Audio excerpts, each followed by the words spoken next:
एक मज़ेदार कहानी जो सिर्फ तुम्हारे लिए लिखी गई है। तो चलो सुनते हैं एकदम अलग सी कहानी।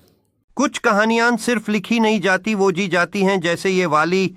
रेहान एक साइलेंट, थोड़ा इंट्रोवर्ट लड़का था, पर उसकी आंखों में एक अजीब सा दाढ़ था जो कभी किसी ने समझा ही नहीं।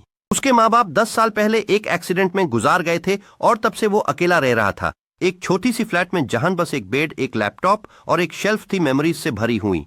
एक दिन सुबह जब वो उठा तो उसके फ्लैट के दरवाजे के नीचे से एक लेटर अंदर घुसा हुआ था। खाली एनवेलप, कोई नाम नहीं, कोई एड्रेस नहीं, सिर्फ एक चिट्ठी थी। रेहान, क्या तुम्हें याद है, तुम पहले भी ये सब देख चुके हो? वो थोड़ा कंफ्यूज हुआ, पर सोचा किसी ने प्रैंक किया होगा। लेकिन जब वो फ्रिज खोलने गया, उसके फ्रिज में एक पुरानी फोटो थी, उसके और उसके माँ बाप की। प्रॉब्लम यह थी, वो फोटो उसके पास थी ही नहीं। उसके डेथ के बाद वो सब समन पुलिस ने ले लिया था।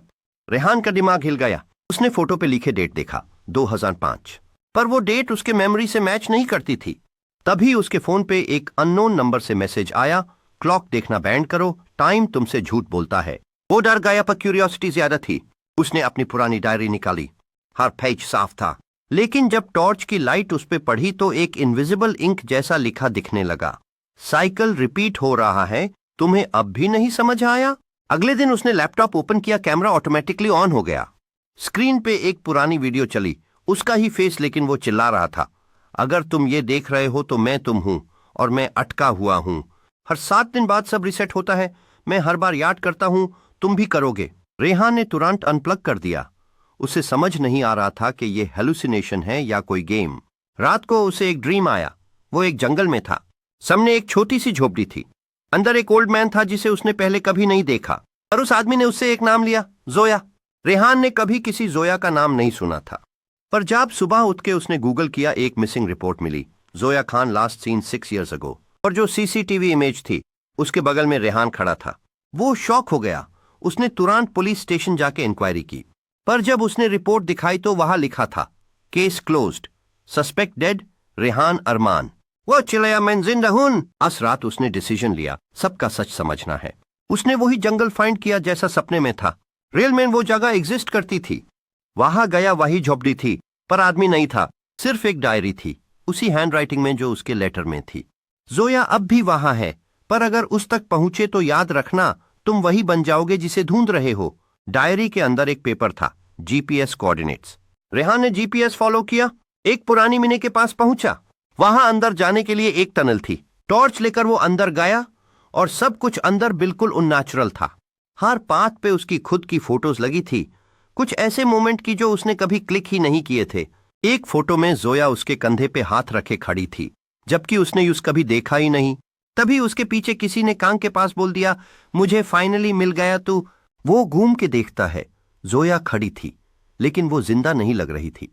उसका चेहरा पले था, आंखें, रेड लिप्स काट दिए गए थे, लेकिन उसकी बॉडी बिल्कुल रिलैक्स्ड थी। उसने कहा, मैं अटक गई थी, तू भी अटक गया, अब हम दोनों फ्री हो सकते हैं, एक दूसरे में समाकर। रेहान पीछे भागना चाहा, पर हर रास्ता समय जगह ला रहा था। हर डोर उसी टनल में खुलता था। उसने चिल्लाया, ये सब क्या है, मैं रियल हूं। जोया ने कहा, तू भी एक मेमोरी है, तू सब कुछ भूल चुका है, तू पहले आ चुका है 6 बार। हर बार तू मुझे ढूंढता है और हर बार मैं तुझे मार देती हूं, लेकिन इस बार तू याद कर रहा है। रेहान बेहोश हो गया। जब आंख खुली, वो एक असाइलम के रूम में था। सामने एक डॉक्टर और कैमरा था। डॉक्टर बोल रहा था, टेस्ट सब्जेक्ट 911 ने फाइनली फुल लूप याद कर लिया, मेमोरी स्टेबल है, रिकॉर्ड सेव करो। रेहान ने चीखा, मैं इन रियल हूं। डॉक्टर ने कैमरा ऑफ किया और कहा, अब तुम उसे बोलो। तभी एक लड़की एंटर होती है, नाम टैग जोया, बिल्कुल नॉर्मल। रेहान कंफ्यूज था। वो बोली, मैं डॉक्टर हूं, तुम 10 साल से यहां हो, तुमने सब इमेजिन किया। और कैमरा ऑफ होता है। उस रात उसके यूट्यूब चैनल पे एक वीडियो अपलोड होता है, टाइटल जोया's ट्रूथ। डिस्क्रिप्शन, तुमने सोचा ये कहानी थी, शायद तुम भी अटके हो। अगर तुमने यहां तक सुन लिया तो अब बताओ, क्या तुम श्योर हो कि तुम रियल हो? अगले पार्ट और मज़ेदार कहानियों के लिए सब्सक्राइब करिए, लाइक करिए और शेयर करना ना भूलिए।